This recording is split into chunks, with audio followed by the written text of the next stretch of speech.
Imagine waking up tomorrow morning. But instead of 2025, the calendar reads 1925. The world you know, gone. No internet, no smartphones, no modern comfort. You are living in a time when survival was uncertain, dreams were different, and history was being written in fire and smoke. This is not just history. This is the life you would have lived had you been born 100 years earlier. The year is 1925. The First World War ended only 7 years ago, but the scars remain fresh. Europe is rebuilding, America is roaring with energy, and the rest of the world is caught between tradition and change. Electricity? Rare in villages. In many countries, entire nights are still lit by candle or oil lamps. Telephones exist, but only for the wealthy. The average home has none. Instead of scrolling on a glowing screen, people communicate face-to-face or wait days, sometimes weeks, for a letter to arrive. Your streets would be filled with horse-drawn carts and a few rumbling cars. Trains are the veins of the modern world, carrying coal, grain, and human hope across continents. If you were born into an average family, your childhood would be short. Education was a privilege, not a guarantee. Many children left school by the age of 12 to support their families. Your mornings would start early. If you were a boy, you might work long hours in a factory, sweating beside iron machines, your lungs filled with coal dust.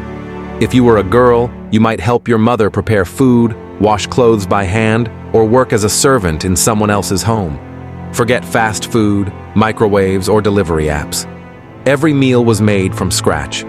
Bread was baked at dawn, water was fetched by hand, and meat was a luxury for special occasions. And what about your health? The truth is, you wouldn't expect to live long. In 1925, the average life expectancy was barely 50 years. Diseases we now cure with a simple pill, like pneumonia, infections, or even tooth abscesses, could easily kill you. Vaccines were few. Antibiotics didn't exist yet.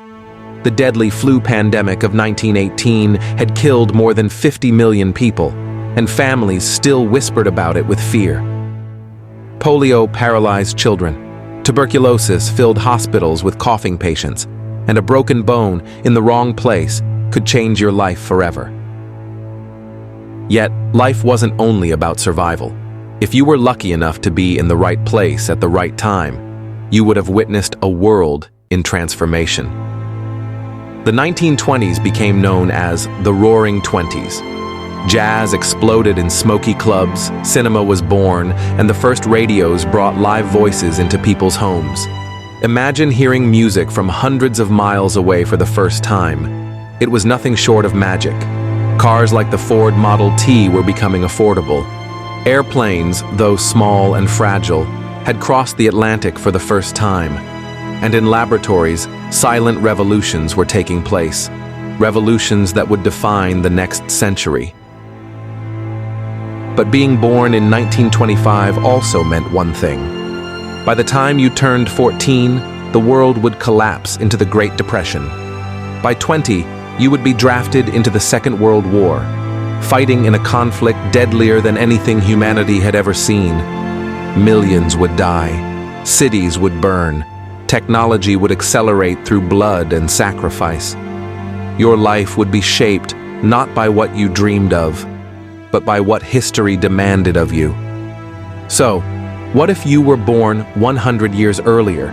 You would know hardship, yes, but you would also witness the birth of the modern world, a world fighting to survive and daring to dream of tomorrow. And now, ask yourself, if 1925 feels so alien to you, how alien will your life look 100 years from today? Because in the next episode, we are going to step into the future.